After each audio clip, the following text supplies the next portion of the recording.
કચ્છ જિલ્લાના વહીવટી તંત્રને વણ ઉકેલાયેલા લોક પ્રશ્નો પ્રત્યે વધુ ગતિશીલ અને જવાબદાર બનાવવાના હેતુથી શેડ્યુલ અનુસાર મહિનાના ત્રીજા શનિવારે નવનિયુક્ત કલેક્ટર અનિલકુમાર રાણાવસિયાના અધ્યક્ષસ્થાને જિલ્લા સંકલન સમિતિની મહત્વપૂર્ણ બેઠકનું આયોજન કરવામાં આવ્યું હતું।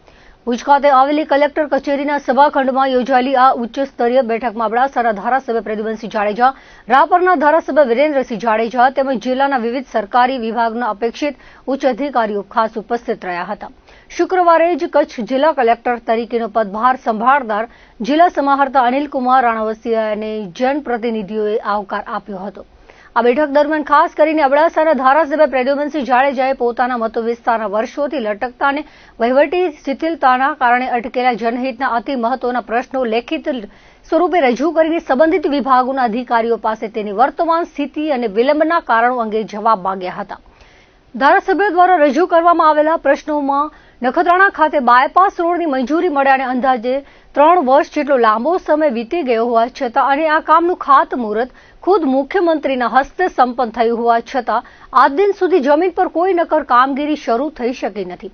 આ બાબતે તંત્ર પર સવાલો ઉઠાવતા તેમણે જમીન સંપાદનની પ્રક્રિયા કયા તબક્કે પહોંચી છે અને આ બાયપાસનું વાસ્તવિક કામ ક્યારથી શરૂ કરવામાં આવશે તેની સ્પષ્ટ સમય મર્યાદા માંગી હતી। આ ઉપરાંત નખત્રાણા તાલુકાના ગજણસર ગામનું રેવન્યુ રેકોર્ડ લુડવાઈ જૂથ ગ્રામ પંચાયતમાંથી કમી કરીને વર્ષો પહેલા વચન આપ્યા મુજબ ગજણસર ગ્રામ પંચાયતમાં પુનઃ દાખલ કરવા અંગે હજુ સુધી કેમ કોઈ નિર્ણય લેવાયો નથી તે અંગે પણ મહેસૂલ વિભાગ પાસેથી ત્વરિત ખુલાસો માંગ્યો હતો। આ બેઠકમાં શિક્ષણ અને યુવાધનના ભવિષ્યને સ્પર્શતો એક અગત્યનો મુદ્દો પણ ગાજ્યો હતો, જેમાં દયાપર મધ્યે સરકારી કોલેજ મંજૂર થઈ ગઈ હોવા છતાં અને તેનું ખાતમુહૂર્ત પણ થઈ ચૂક્યું હોવા છતાં હજુ સુધી કોલેજનું મકાન બનાવવાનું કામ શા માટે શરૂ કરવામાં આવ્યું નથી તેવો વેધક પ્રશ્ન પૂછવામાં આવ્યો હતો। નખત્રાણા ખાતે મંજૂર થયેલ ટાઉન હોલ બનાવવાની કામગીરી વર્તમાન સમયમાં કયા તબક્કે પહોંચી છે અને આ ટાઉન હોલ ક્યારે લોકાર્પિત કરવામાં આવશે તે અંગે પ્રજા વતી સવાલો પૂછવામાં આવ્યા હતા। નખત્રાણા તાલુકાના બીબર ગામે મંજૂર થયેલા જબરી ડેમ તેમજ તલ તૈયારી ડેમ છારી ફુલાય ડેમ બનાવવાની પ્રક્રિયામાં થઈ રહેલા અસાધારણ વિલંબ અંગે સિંચાઈ વિભાગના અધિકારીઓનો ઉધડો લીધો હતો। ખેતીવાડી ક્ષેત્રે ઉર્જા સંકટનો સામનો કરી રહેલા અબડાસા તાલુકાના ખેડૂતોને વીજ કનેક્શન મેળવવામાં પડતી મુશ્કેલીઓનો ઉલ્લેખ કર્યો હતો। ખેડૂતોની જમીનની વારસાઈ એન્ટ્રી પડી ગઈ હોવા છતાં પણ કિસાન સન્માન નિધિ યોજનાનો લાભ ન મળવા પાછળના કારણો તેમજ મોજે થોડા ગામના ખેડૂતોની જમીનની કિંમતી અસ્કયામત ગણાતી કુવા અને બોરની એન્ટ્રીઓ રેવન્યુ રેકોર્ડમાં ન ચડવા પાછળ કયા અધિકારીઓની બેદરકારી છે તેની તપાસ કરવા તાકીદ કરવામાં આવી હતી। અબડાસા મત વિસ્તારના ઔદ્યોગિકરણ અને સ્થાનિક રોજગારીના સળગતા પ્રશ્નને વાચા આપતા પ્રદ્યુમનસિંહ જાડેજાએ અબડાસા તાલુકાના નુવાકો એટલે કે નિરમા સિમેન્ટ કંપનીમાં ધુંબડી, નાની બેર, અબડાસા તેમજ આજુબાજુ 25 કિલોમીટર વિસ્તારના સ્થાનિક યુવાનો રોજગારી ન મળતી હોવાની ગંભીર ફરિયાદ કરી હતી। અબડાસા તાલુકાના કોટડા જડોદર ગામે પીવાના પાણીનો બોર મંજૂર થયેલ હોવા છતાં તેનું કામ હજુ સુધી કેમ શરૂ થયું નથી તેની પૃચ્છા કરવામાં આવી હતી। તેમજ કોટડા રોહાના સર્વે નંબર 194 પૈકીના અરજદાર પ્રવીણસિંહ સોઢાને મંજૂર થયેલ લાઇમસ્ટોન ખનીજની ક્વોરી લીઝની માપણીમાં સર્જાયેલી વિસંગતતા બાબતે ખાણ ખનીજ વિભાગ દ્વારા કરાયેલી અન્યાયી કાર્યવાહીનો અહેવાલ માંગવામાં આવ્યો હતો। પવિત્ર યાત્રાધામ આશાપુરા માતાજી મંદિર માતાના મઢ ખાતે યાત્રાળુઓની સુવિધા માટે સરકાર દ્વારા કરોડો રૂપિયાના ખર્ચે મંજૂર કરાયેલા વિવિધ વિકાસ કામોની વર્તમાન સ્થિતિ અંગે સવાલો કર્યા હતા।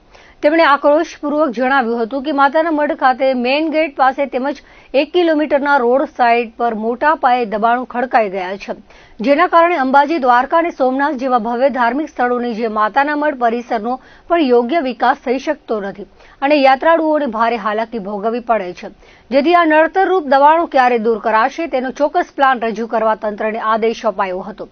રાપરના ધારાસભ્યે પણ પોતાના મત વિસ્તારને લગતા પ્રશ્નો રજૂ કર્યા હતા, જેમાં રોડ, રસ્તા, પાણી, આરોગ્ય સહિતના પ્રગતિમાં વિકાસ કામો સંદર્ભે કામગીરીનો અહેવાલ માંગ્યો હતો। બેઠકના અંતમાં જિલ્લાના તમામ પ્રશ્નોને શાંતિપૂર્વક સાંભળ્યા બાદ નવનિયુક્ત કલેક્ટર અનિલકુમાર રાણાવસિયાએ ધારાસભ્યો દ્વારા રજૂ કરાયેલા તમામ પ્રશ્નોને અત્યંત ગંભીરતાથી લીધા હતા। કલેક્ટરે બેઠકમાં હાજર રહેલા તમામ સંબંધિત વિભાગના અધિકારીઓને લોકપ્રતિનિધિ દ્વારા રજૂ કરવામાં આવેલા તમામ વણ ઉકેલાયેલા પ્રશ્નોનો નિયત સમય મર્યાદામાં નિકાલ લાવવા તાકીદ કરી હતી।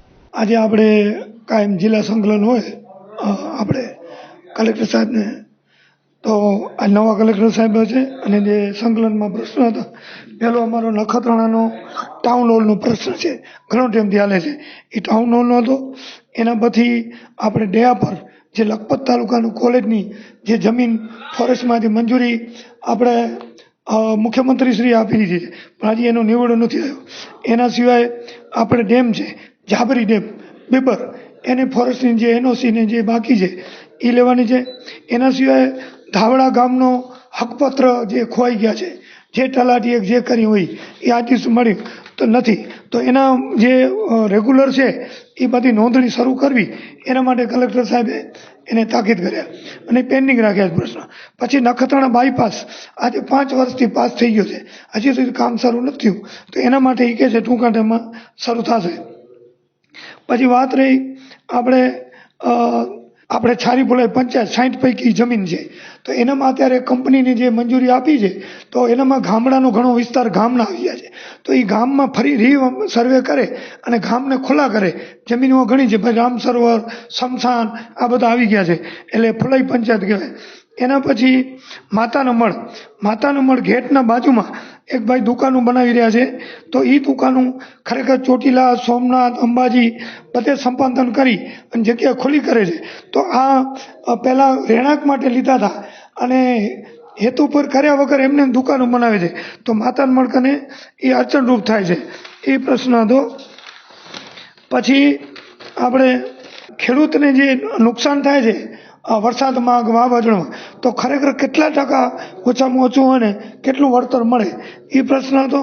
એના પછી આપણે આજે પરપ્રાંતિક ખેડૂતો જે આપણા સરદાર શીખ બધા આવ્યા છે, તો એ જમીન ખરેખર કાયદેસર વેચાતી લીધેલી હોય, અહીંયા ખેડૂત છે 3 પેઢીથી, તો એની એન્ટ્રી શું કામ ન પડે એ પ્રશ્ન હતો.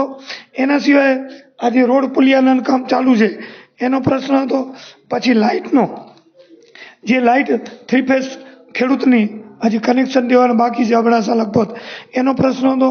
એના સિવાય જે અત્યારે ઘઉં ખરીદી ચાલુ છે અબડાસામાં, તો એના માટે ભારદાન નથી, તો એના માટે ખેડૂતને બહુ મોડું થાય છે અને હવે સિઝન આવી ગઈ પાછી બાજરાની ચોમાસાની, તો એ તાત્કાલિક ભારદાન મગાવી અને એ ભરતી થાય. એના સિવાય જે ચૂંટણી હોય ને ત્યારે બંદૂકો બધા લઈ લે, જમા કરાવે, ચૂંટણી પતે એટલે પાછી આપી દે ખેડૂતને, એ આપતા નથી, એ તાત્કાલિક આપે એનો પ્રશ્ન હતો. એના સિવાય પાણી 3 તાલુકામાં બિલકુલ નર્મદાનું આવતું નથી. આ તો ઉનાળાની સિઝન છે એટલે બહુ પીવા માટે પશુધન વધારે છે, એ પણ મોટી તકલીફ છે.